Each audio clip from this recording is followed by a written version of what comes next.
Welcome to the deep dive. Oh, Okay, so today we're taking maybe a slightly unexpected path. definitely. We're looking at Hagiwara Sakutaro, The famous poet, right, often called the father of modern Japanese poetry. Huge figure. the very same. Yeah. But we're not actually focusing on his poetry today, surprisingly enough. No. So what's the focus then? It's his photography. More specifically, his deep interest in stereo photography. Stereo photography, you mean like those old-timey 3D pictures? Exactly, those ones. And it wasn't just a passing hobby for him, apparently. Huh. Okay, so this deep dive, it's about figuring out why this specific kind of photography mattered so much to him. That's the core question, yeah.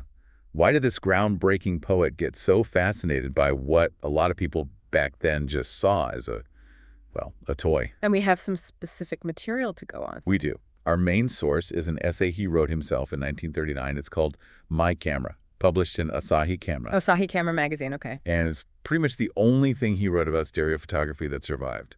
So it's a really personal window into this. Wow. And you said it wasn't just a brief interest. Not at all.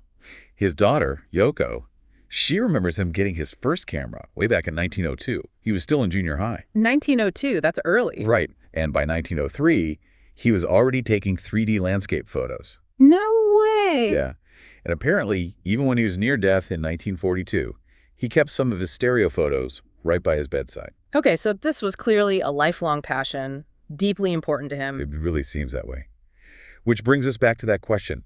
What did he see in it? Yeah. What was the connection for him? That's what we want to explore. All right, let's dig in. He used a specific camera, didn't he? A French one. He did. He calls it his binocular camera in the essay. It had two lenses side by side. Binocular camera, okay. So how did that actually work? The two lenses, they captured two pictures. Yeah, basically. They're spaced apart a bit, kind of like human eyes. Ah, okay. So when he clicks the shutter, it takes two slightly different pictures at the exact same moment onto one photographic plate. And then you need a special viewer. Exactly, a stereo viewer. You look through it, and your left eye sees one image, your right eye sees the other. And your brain puts it together. Your brain does the magic, yeah. Yeah. It fuses the two images and creates that sense of depth, that 3D effect, sort of mimicking how we see the world normally. Fascinating. But he mentions that these cameras, they weren't really a big deal in Japan. Right. That's something he really points out. He talks about seeing shop windows in Europe, especially France, just full of them. Popular. But not back home. No. He says in Japan, they were kind of seen as toys, really absent from the main camera stores. He even wonders about, the difference in national taste. Any ideas why that might have been? Was it just cost or? It could be a mix of things. Maybe cost and availability of imported gear played a part. You needed a camera and the viewer. Sure. And maybe, the dominant artistic styles in Japan at the time just didn't gravitate towards that kind of realism or the novelty.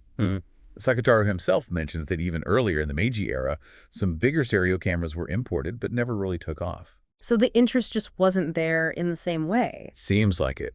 But for Sakutaro, it wasn't about fitting in with trends anyway. His goal was different. Okay, yeah, this is where it gets really interesting, right? He wasn't trying to just document things or make art in the usual sense. Exactly. He explicitly says he wants to capture the nostalgia reflected in the natural scenery. Nostalgia, that's a specific word. Not just capture the scene, but capture the nostalgia in the scene. Precisely. It's about an emotion, a feeling that the scene evokes for him. And it's a very particular kind of nostalgia he's talking about. How does he describe it? Well, he connects it to some really evocative things, like wabi-shiori in haiku. Wabi-shiori. Okay, what's that? It seems to be his own term, probably building on Basho's idea of shori in haiku. It's about suggesting a feeling, like a gentle sadness or empathy, a lingering quality through the form and imagery, not by spelling it out. Like hinting at it? Subtle. Very subtle. He also links this nostalgia to his mother's lullabies, a kind of romantic longing for infinity, and even an inexpressible sadness. Wow. Okay, so this is deep. It's a poet's nostalgia layered with meaning. Absolutely. It's not just, oh, I remember that fondly. It's much more complex, almost melancholic. And he connects this feeling to stereo photos specifically. How? He makes this really key comparison. He says stereo photography is essentially a small model of a panorama. A panorama, like a wide photo. Not just a wide photo. He means those big panorama theaters. Oh, right. Those huge circular paintings. Weren't they popular for a while? They were, yeah. In Europe and in Japan, too, back in the Meiji era. Giant 360-degree paintings, often battle scenes or landscapes, sometimes with actual objects or dioramas in the foreground to make it feel real. Yeah, I've read about those. They depicted scenes from the Sino-Japanese and Russo-Japanese wars, didn't they? That's right. Those were very popular subjects in Japan. People would go inside these buildings and just be surrounded by the scene. Total immersion. So Sakutaro saw his small 3D photos as capturing that same kind of feeling. Exactly. He calls it the special panoramic sentiment, this sense of mystery, nostalgia, melancholy. He felt the stereo photos evoked something similar to the experience of being inside one of those grand panoramas. Even though the photo is tiny in comparison. Yes. It's about the quality of the feeling, the mood it creates. It's interesting, too, how those panoramas faded away when movies came along. Right, different kind of immersion. So did he talk about what sorts of things he liked to photograph to get this feeling? He gives a couple of examples, yeah. One is a smoking mountain, like a volcano maybe, up in the highlands. He mentions autumn grasses in the foreground. Okay, I can picture that. Kind of vast, maybe a bit lonely. Yeah, that sense of space and perhaps time passing. Another one is a lonely afternoon street in a mountain town. Mm-hmm. And he specifically mentions red and white umbrellas hanging outside a clothing store in the foreground. These details, the umbrellas, the grasses, they make it very concrete, don't they? Even while he's talking about these abstract feelings. They really ground it. It shows how he saw these everyday scenes through that specific emotional lens. And it's the 3D aspect that's crucial for this panoramic feeling. He argues it is. He talks about the fantastical quality of stereo photos. Importantly, he says he doesn't think they're just like the real thing. Oh, interesting. So not about pure realism. Not pure realism. He emphasizes what he calls the illusionary spatial expression. The way the depth works isn't quite natural. It's exaggerated somehow. How so? He describes the foreground elements becoming really strong, almost jumping out at you, while the background seems to recede much further away into like a long, silent dream. So it creates this slightly unreal, dreamlike space. Exactly. And that heightened, slightly artificial sense of space is what he felt was fantastical. It enhanced that melancholic, romantic nostalgia he was chasing. It wasn't about copying reality perfectly. It was about creating a specific emotional effect through this illusion of depth. Like the painted background and the real foreground in the panorama theater. Precisely that kind of relationship. It's the interplay between the near and the far, the sharp and the receding, that held the magic for him. Which explains why he wasn't that interested in regular flat photos. Right. He felt that the more realistic a normal 2D photo tried to be, the less it captured what he was after. It moved away from his dreams and his poetry, as he put it.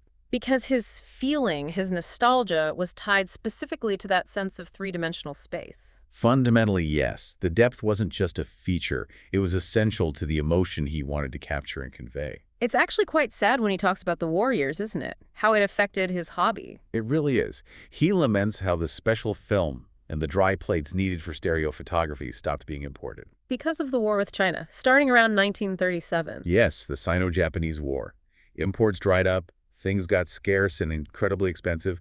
Wartime economy.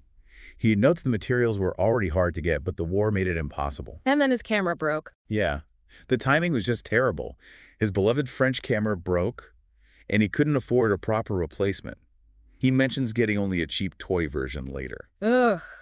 That must have been so frustrating for him, especially given how much it clearly meant to him. Definitely. And on top of the supply issues, there were also increasing restrictions and suspicion around photography itself during wartime, especially outdoors. Security concerns. Right. Another barrier. It paints a picture of this deeply personal passion just becoming impossible to pursue. It does. Circumstances really conspired against him in that regard. It's easy to get lost in this photographic side, but we should probably circle back to Sakutaro the poet. I mean, his literary impact was immense. Oh, absolutely. He's pivotal. He really broke the mold of traditional Japanese poetry. Using everyday language, free verse. Right. And exploring these very modern feelings, anxiety, alienation, loneliness. His collection, Howling at the Moon, is just iconic. So, do you see a connection between that poetic sensibility and this love for stereo photography? Capturing inexpressible sadness or longing for infinity, these sound like themes from his poems, too. I think there's a strong connection, yeah. His poetry constantly delves into his inner world, his complex emotional landscape. It makes sense that he'd be drawn to a visual medium that he felt could capture or evoke those subtle, often melancholic, dreamlike feelings in a unique way. So the photography wasn't separate from his art, but maybe another expression of it. That's how it seems, doesn't it? Hmm. Both seem focused on exploring and expressing that internal reality, that specific blend of nostalgia, longing, and melancholy that defined his perspective.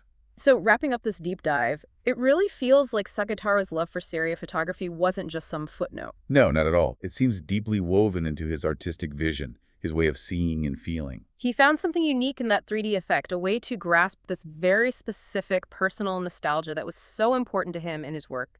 Yeah, and it's fascinating that he found it in this technology that, for many others, was just a gimmick or a toy. A revolutionary poet, finding deep meaning in an overlooked medium. It really makes you think, doesn't it, about our own relationship with media today. How so? Well, thinking about Sakutaro, maybe the way we engage with everything from, I don't know, Instagram filters to VR, maybe that also reflects something about our own inner worlds, our own kinds of nostalgia or longing that we're trying to capture or experience. What panoramic sentiment are we chasing with our technology today? Exactly. What are we trying to make solid or maybe make dreamlike? It's definitely something to ponder.